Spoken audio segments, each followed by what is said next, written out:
Hi, I'm Shelby Rickersham. I'm a junior pitcher and I play softball at LSU. Hi, I'm Allie Newland. I'm a freshman utility player at LSU. My name is Taylor Edwards. I'm a sophomore and I'm a pitcher. Hi, my name is Kennedy. I'm a freshman infielder at LSU. Hi, I'm Savannah and I'm a junior outfielder at LSU. Hi, my name is Danica Coffey. I'm a freshman. I'm a middle infielder.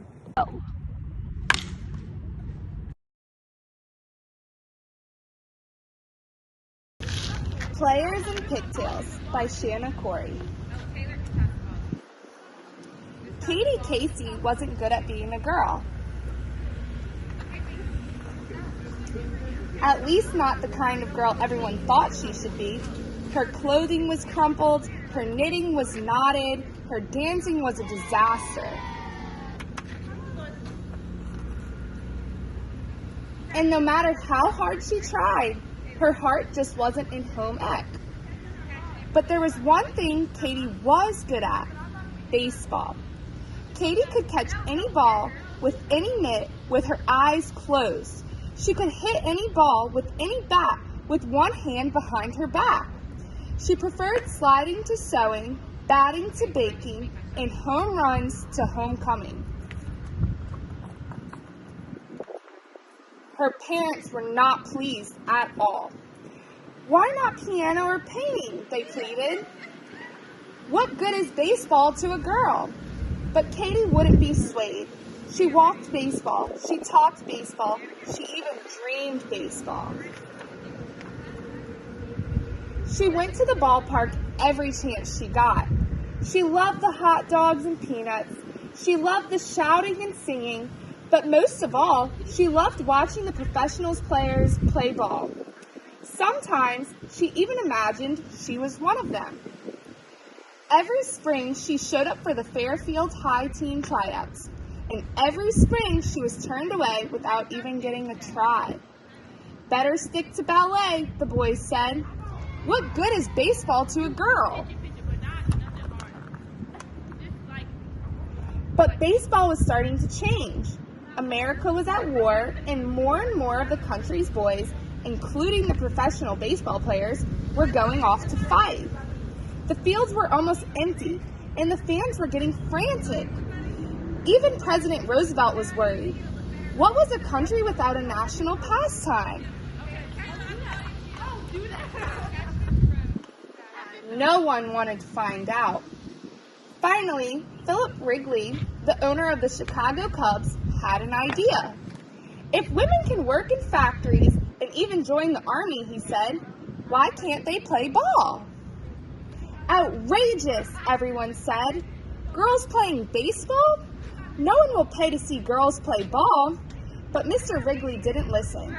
He sent out 30 scouts to find players for his league, the first and only girls' professional baseball league. The scouts searched high and low, near and far. And to be perfectly frank, they were flabbergasted by what they found. All over the country, girls were playing ball, and they were playing just as good as boys. One of them was Katie Casey. Say, sister, said a scout when he saw her curveball, how would you like to go to Chicago and try out for a real team? Would she? Katie didn't have to think twice. She went straight home and packed her bags, kissed her parents goodbye, and boarded the next train. When she got to Wrigley Field, she broke into a grin. There were hundreds of girls. There were farm girls and city girls, tall girls and short girls, girls from far away, and girls from down the block. But no matter what they looked like or where they came from, they all had one thing in common. They all loved baseball. Katie had never felt so at home. Sign her up, said the coach of the Kenosha Comets when he saw her swing. The All-American Girls Professional Baseball League was on its way. Everyone was curious about the strange happenings at Wrigley Field. Unheard of, said one concerned citizen. Girls don't like sports. It's certainly not ladylike, agreed another. What good is baseball to a girl? Blared the newspaper headlines. The league managers heard the talk, and their stomachs started to twitch. They knew their girls were ready to play ball, but maybe the country wasn't quite ready for their girls. The managers decided to launch an emergency campaign to show the country just how ladylike baseball could be. First, they designed special uniforms for the girls to wear. Dresses? Asked Katie, but she shrugged and put one on. After all, at least she was getting to play ball. Then the managers signed the teams up for charm school.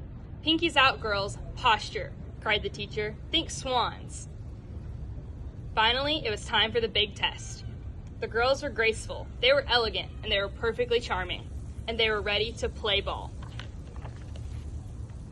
On opening day, 16 swan-like players emerged from each locker room and onto the field. But something wasn't right. Katie heard a giggling in the stands. It grew louder and louder. "Careful, you might break a nail, girls," someone shouted. "Players in pigtails?" roared the crowd. "Is this a ballpark or a ballroom?" Everyone laughed themselves silly until the All-American baseball girls were ready to play. And they played, by far, the best ball any of them had ever played. By the bottom of the ninth, the score was Rockford Peaches 9, Kenosha Comets 6. Bases were loaded, and Katie Casey was up to bat for the Comets. She stepped up to the plate and looked out at the stands. She'd been waiting her whole life for this. The pitcher threw the ball, and Katie swung. Crack! The ball sailed up into the air, and Katie took off running. "It's a grand slam home run," shouted the announcer. The crowd went wild, and Katie cheered right along with them, because for once, no one was asking what good baseball was to a girl.